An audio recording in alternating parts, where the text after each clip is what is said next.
Well, welcome again. We're here at the Animal AgTech Innovation Summit in Dallas, Texas, and I'm here with Ian, the founder and owner of Breedr. Now, Ian, first of all, thank you for your time. Thank you very much.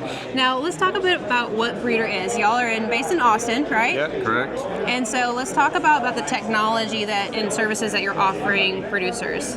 Perfect. Yeah, so Breedr's been it's effectively a combination of a ranch management app plus a supply chain tool. So it can help ranchers manage their own cattle data, really focused on individual data. So if you're wanting to get into genomics and you're wanting to do things at the chute, like our ranch management app will help you do that faster and better than pretty much anything out there.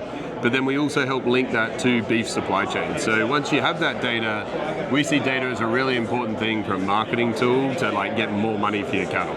And a lot of people see it as productivity, that is part of it, but the other big part is we want to link you then to feed yards, to retain ownership, to grow those cattle out, get better returns for those cattle. And so, we're very focused on supporting ranchers in improving both productivity and returns. Absolutely. Well, and then that's another thing is, where is your target market? Is it just flat out across the board, or are you targeting a specific sector of the industry? No, so very much focused at the moment. We're doing a lot sort of with feed yards and also with seed stock to help them build buyback programs and build their own beef supply chains. And so the way we think about it is we want to help producers build their own supply chains. And so we'll be the data that sits behind.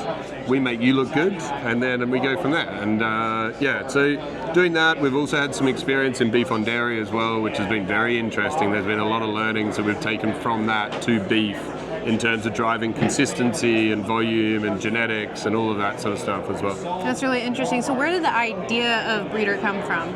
Oh, that's a long story. But so I grew up as you can tell, I'm from south of Texas, not South Texas. Right. But I grew up on a ranch in Australia, and but we had a cow-calf operation, we had a sheep operation. But during me growing up, my old man set up a co-op to do basically bring producers together to sell to one of the biggest retailers in Australia. And so, we always had an idea that how do you drive consistency? A retailer, a consumer, they want consistent, they want the same thing every time.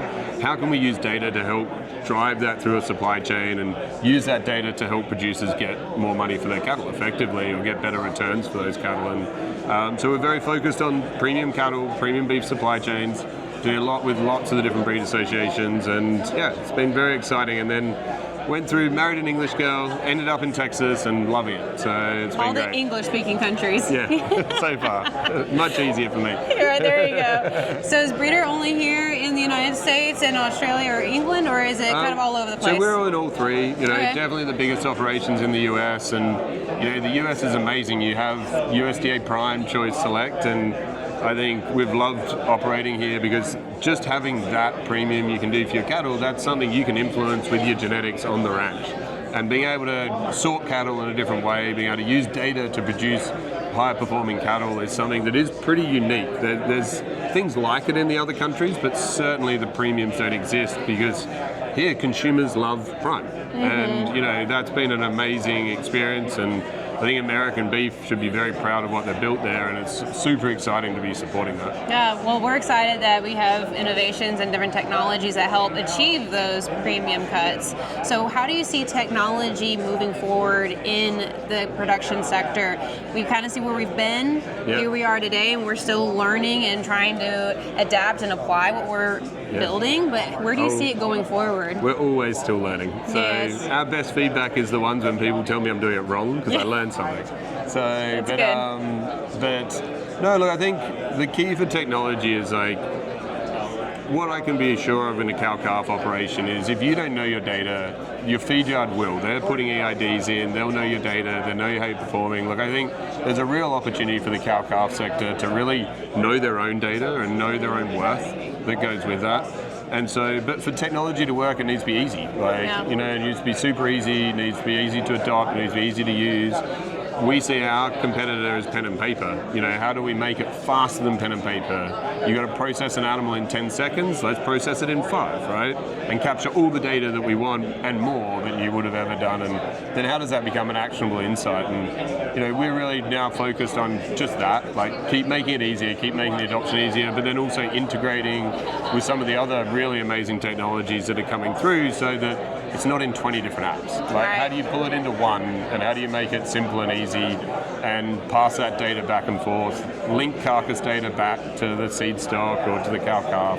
There's lots of opportunity here, and, you know, one thing about producers is they're always looking for innovations, and, you know, we pioneer in many ways, and, you know, technology is certainly moving forward. When I appreciate what you said about collaboration between different types of software and products, and not always being in this competitive space, because I think there's a lot of room for us to get a little too competitive, and you have to use us and us only, and it seems as though that mentality is starting to shift. I agree. Like, you know, with people that are in our supply chains, they don't always have to use Breedr. You know, we've got feed yard systems we'll pull data from and put that into the supply chain, and then get data out of them and pass it back to our system.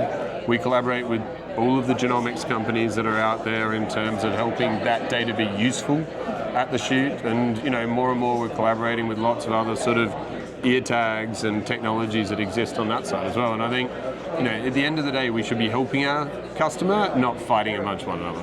Agreed. I love to hear that. So where do you see Breedr going in the next 5 to 10 years? Like, what's down the pipeline for you?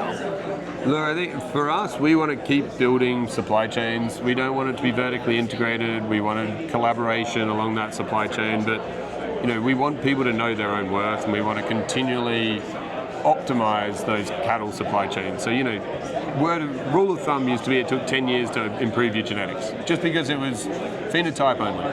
Like, we're hoping we can do that in 3. So if you want to increase your weaning weights, great, let's target it. Let's get it better in 3. Let's, you know, $50 extra cattle is only another 10 pounds extra on the weaning weight. So we're not talking a lot of money these days, like, and not a lot of weight to make improvements, and that's huge profit. Yes. So I think, you know, focusing on the metrics you want to do, understand your worth, and, like, getting feedback from collaboration in that supply chain, I just see that's continuing to grow. And it's going to be driven by our customer and our consumer, like the big retailers. And so if you're not part of it, it's going to be really hard to keep up. Oh, I agree with that. So speaking of consumers and producers, if they wanted to get a hold of Breedr and find out more about what you're doing, how do they get a hold of you? Well, you can drive to Austin and see me, but no. So our website is Breedr, so breedr.co, so no M, and get in touch there. But there's a phone number on the website also. Give us a call. My mum always told me you need a phone number. Don't ever not have a phone number. Well, wonderful, Ian. Thank you. Appreciate it.